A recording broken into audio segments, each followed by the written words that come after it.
guys, it's Robin, RsIslandCrafts, and this is Talk to Me Tuesday for Tuesday, January 1st, 2019. Happy New Year, everybody. So did you guys have a exciting night last night?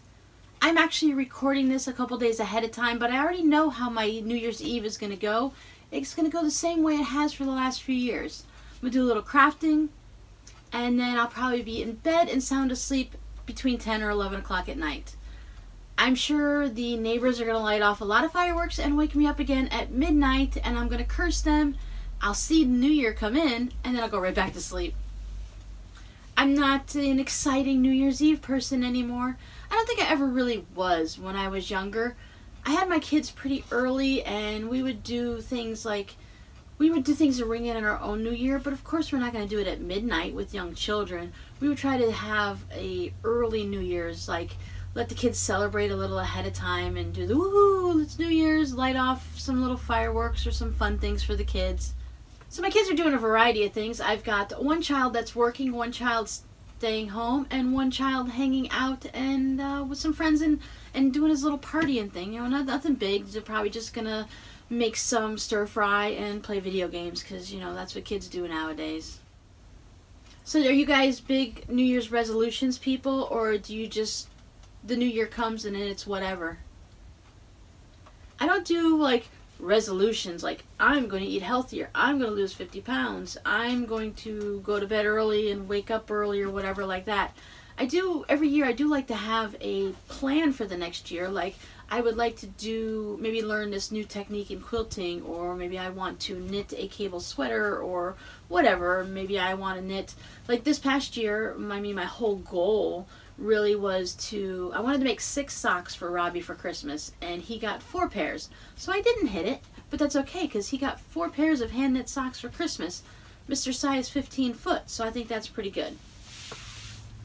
But yeah, so no, I'm not a goal person like that. I'm not very goal orientated, I guess. I just kind of like to, whatever it is I need to get done, I'm going to get it done. And that's just how it is.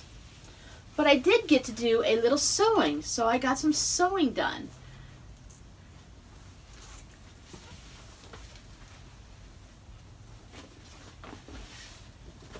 So this is just a fun, colorful children's quilt. I just cut a bunch of pieces out of, not necessarily scraps, but things that were maybe a fat quarter here or a quarter yard there and stuff like that. I'm going to be making several charity quilts this year, and I'm mostly going to be gearing them towards children, whether they're the younger children or the older. And this was just my first one. I have the pattern written here. Let me tell you what it is. This is the Road Trip Charity Quilt by Cluck Cluck Sew. If you haven't seen her blog, she has some wonderful free patterns and some amazing, gorgeous quilts that she has for paid patterns. This is one of her quilts. Like I said, it's a charity quilt. What she does is she has you purchase 1/8 of a yard of 10 different fabrics. You fold each of your 1/8 of a yard strip into half, and she tells you which pieces which size chunks and rectangles and squares to cut from it, and then she gives you an example of how to put it together. Now I put it together exactly the way she did. The only thing I didn't actually pay that close attention to is orientation of my fabric, so maybe it might be better to go this way. Just because I cut my 9-inch rectangles, they're wrong. Instead of cutting them left to right, I cut them top to bottom, but that's okay because it's just going to be a fun quilt. They're in all different directions, so it's not like 2 or 3 of them are going to stick out. I made sure that they were all cattywonker, so I flipped them around and turned them back and forth and everything like that. But I really loved the way it turned out. And you definitely, if you have all your pieces cut, then you can really whip one of these out pretty quick. And since it turns out to be about 36 by 40, you're just going to need a yard of fabric for the back and then something for the binding. And you could always, since I'm going to make so many of these charity quilts, I think I might just pick up a bunch of, I want to say white binding because that'll kind of automatically go with everything. But for kids, do I really want white binding? Maybe I could find something of a nice neutral, medium colored, not too dark, not too light, because you know that's what medium is. And that would go with just about any quilt.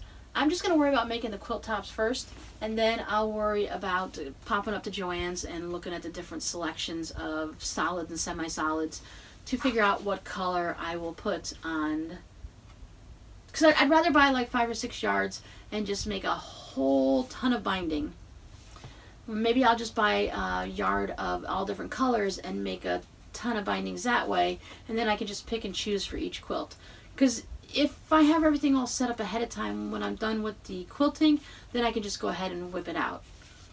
I mean, there's a lot of options. I guess I could always purchase the binding when I purchase the backing, but I think I'm going to do mostly solids or semi-solids for the back, but whatever, I'll figure that out later. But this is quilt number 1.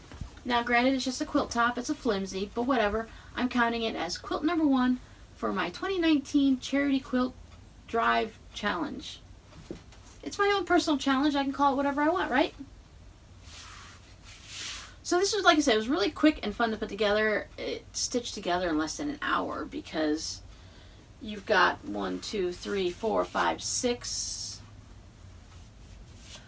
Each there's 2 separate rows in how she organized her rectangles, and there's 6 pieces of fabric in each. So you're just stitching 6 pieces together, and then you've got 1, 2, 3, 4, 5, 6, 7, 8, 9, 10. So it's 10 rows, 6 pieces in each row, 60 pieces total. Quick, quick, quick. So I hope everyone's having an enjoyable and safe New Year's Day, and I'll see you guys next week. Bye!